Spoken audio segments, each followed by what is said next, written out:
what's going on, everybody, and welcome back to a brand new episode on my channel. As always, I'm Jay, and today, guys, San Diego Comic-Con has been in full effect for the past 24 hours or so, and honestly, guys, they are dropping news left and right, especially dropping trailers.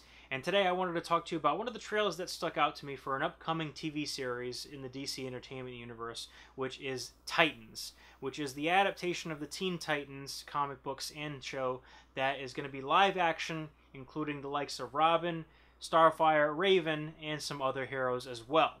So the trailer itself was definitely something worth noting, and before I get into my opinion of it, we definitely have to take a look at what was actually in the trailer and what we saw occur in it. So the trailer opens up not with footage, but with a nice big banner that says TV Mature for Violence and Language. Because that always makes everything better, right? And of course, what does it open up with aside from a death? And this death happens to be the death of the Flying Graysons, which is then tailed into Raven actually being the one who's seeing the vision. And Raven is, of course, one of the founding members of the Teen Titans, or one of the, foundational members, I should say. Next thing we know, she's talking to Dick Grayson in this interrogation room, so Dick has probably not been Robin for what I'm led to believe is months, or most likely years, just because of how anxious he looked when he was kind of looking at his old Robin costume, which he looked kind of pissed off now that I think about it. Then we go into this fight sequence, which, in case you forgot that it was mature, Robin basically wasted a whole bunch of fools. I'm not even joking. This guy, literally killed people. He shot them with some of their own guns, bashed their faces in, and then he stepped on this guy's trachea. So I'm pretty sure manslaughter is in the repertoire for this Robin. Then, somehow during the fight, this one guy says, "Where's Batman?" And then at the end of it, after he whoops everybody's ass and is kind of covered in blood on his face, of all things, Robin says, of all things, "F*** Batman." So, just in case you forgot, this is going to be a dark and gritty show. Then from there we see Starfire burning people, and we didn't see the end result, but I'm pretty sure that guy's going to be burnt to a crisp or some ashes, because, again, this is a deadly show that's happening with people with inner demons who now they have to come out to play, as the trailer says. And with the madness that's going on, if you hadn't already guessed with the trailer music, and it's kind of building and building and building, we get a random shot of Beast Boy just jumping, not doing shit that's interesting, just jumping through the air, not even changing into an animal. We have Hawk and Dove chopping people up, where I thought Hawk and Dove were actually just lighthearted heroes. I mean, is it just me? I'm pretty sure I remember them being heroes that really just, knock people out instead of cutting them down. And of course, after we get all the pools of blood and everything, we see Raven losing her shit and kind of going chaotic. And then, of course, they have to have that throwaway line in there, "Oh, I feel the darkness inside of me, and sometimes it feels good." Because throughout the whole trailer, she's been talking to Dick about his inner demons and the crazy stuff that's going on with her, and blah, blah, blah, blah, blah, blah, blah.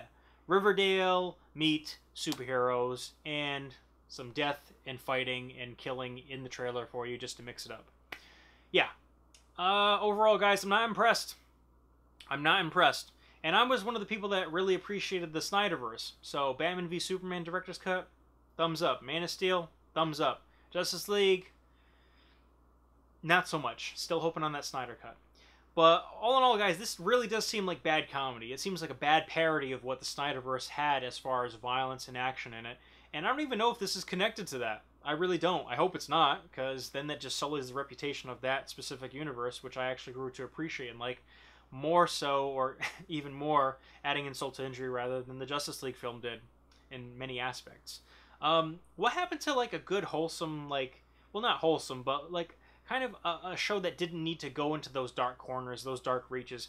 DC, I know you're leaning into that whole darkness thing, and you're kind of having an identity crisis right now, because people were like, "Oh, I don't like dark and gritty. Oh, I do like dark and gritty. Oh, I want lighthearted. Oh, no, I don't want that." So you're catching a lot of flack anyway, but the thing is Teen Titans was never that deep and that dark, short of maybe Raven storylines, and I felt like a good middle ground and good tone for that was the Young Justice TV show, which is actually getting renewed, which is awesome, and hopefully we'll be showing through a streaming service or through Netflix. I can't remember which. But overall, why did we need to have Robin killing people? And I'm pretty sure that the only Robins that really killed people was Jason Todd and Damian Wayne, who used to fight with a sword and everything. Dick Grayson was never this much of an asshole. Why did they feel the need to have him drop an F-bomb when he's talking about Batman? Which begs the question, why didn't you make him Nightwing instead of Robin again? He's already an adult So, pretty sure he needs to be donning some blue and black color, maybe. Or if you want to go with the new 52 look, red and black. And some other complaints I heard. Starfire looks like a hoe bag. Okay, first of all, that's not really cool. Second of all, she's always looked like a hoe bag. I mean, if you look in the comics, she's never kind of been 100% like very appropriately dressed. As a matter of fact, the only time that I ever saw her like actually dressed in kind of an appropriate like set of clothing was the Teen Titans animated series. Raven is too young. I feel like she's much too young for this show because all of the Teen Titans in the comics were kind of around the same age range, and she seems like she's a preteen, borderline 13, age 13, 14 or whatever, at least to me. I do like the nice touch of the blue hair though. Hawk and Dove, again, you know, I don't know if I mentioned this before, but they're pretty lighthearted characters, so I don't understand why they're killing and cutting people up. Actually, I don't know if they're killing people. They're definitely cutting them up, though, and slashing people's faces. Beast Boy, totally useless, didn't do jack shit in the trailer, so I don't know why they even put him in there. I mean, that was a waste. And we don't have any glimpses of any villains necessarily, so I don't really know what we're going to be experiencing. But I can tell you I'm not on board, and I'm probably going to skip on this show. I don't care that they've gotten rid of the teen aspect. They can be called Titans. I just feel like the casting and kind of the visuals and like the overly dramatic, like dark and gritty and mature setting really doesn't do the material justice. And who knows, maybe this is going to find some niche audience which is going to keep it alive and all that stuff. But I don't know. And plus, on top of that, I didn't even realize that there was going to be a streaming service for this set of shows that's going to be coming out. But apparently everybody and their mother is doing a streaming service now. Sure, CW and Warner Brothers has that CW app and that CW Seed app, which you could have just thrown this on there, but I guess DC wanted to really set itself apart from itself. But anyway, guys, that's all the time that I have for this topic. Let me know what you thought about this first glimpse of the footage for Titans, the TV show. Did you dig it? Did you not like it? What do you think could be making this better? Or do you just feel like they should have just left well enough alone? Leave all the feedback down below. Like, comment, subscribe. And until next time, guys, take care. Bye.